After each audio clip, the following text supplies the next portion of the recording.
Hi friends, welcome to Shailaja మన channel. Friends, ఈరోజు మనము నైవేద్యం పెట్టుకోవడానికి బెల్లం పరమాన్నం ఎలా చేసుకోవాలో చూద్దాము. దీనికి ఫస్ట్ మనము ఒక గ్లాసు సగ్గుబియ్యము ఇంకా ఒక గ్లాసు బియ్యం తీసుకొని వీటిని ఒక 2 గంటలు నానబెట్టుకోవాలండి. ఏ గ్లాస్తో అయితే బియ్యం తీసుకుంటామో అదే గ్లాస్తో సగ్గుబియ్యం కూడా తీసుకొని నానబెట్టుకోవాలి. ఈలోపు మనము బెల్లం తీసుకొని పాకం పట్టుకొని దీనిని చల్లారనివ్వాలండి. బెల్లాన్ని కూడా ముందుగా మనం ఇలా పాకం పట్టుకొని పెట్టుకుంటే పరమాన్నంలో వేసుకోవడానికి ఎప్పుడైనా ఈజీగా ఉంటుంది. ఇంకా పరమాన్నం కూడా విరిగిపోదన్నమాట. ఇలా సగ్గుబియ్యము ఇలా నానాలండి.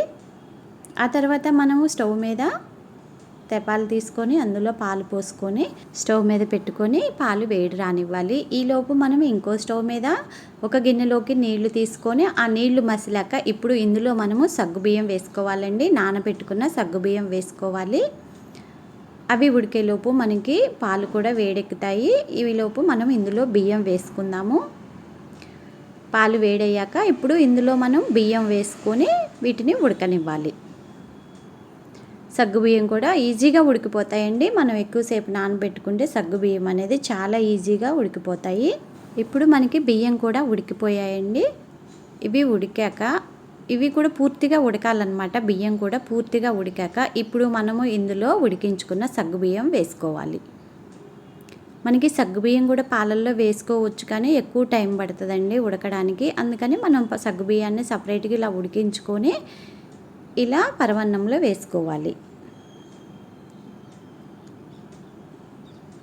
మనకి ఇప్పుడు ఈ సగ్గుబియ్యం బియ్యం ఉడకటానికి ఈజీగా 3/4 లీటర్ పాలు అయితే పడతాయండి. 3/4 లీటర్ పాలకి ఒక 1/4 లీటరు నీళ్లు కలుపుకొని మనము ఈ పరమాన్నం ఉడికించుకోవాలండి. ఇది పూర్తిగా ఉడికాక ఇప్పుడు మనము కరగబెట్టి చల్లారబెట్టి పెట్టుకున్న బెల్లం పాకం వేసుకోవాలి. మనకి ఎంత కావాలో అంత టేస్ట్కి సరిపోను బెల్లం పాకం వేసుకోవాలండి.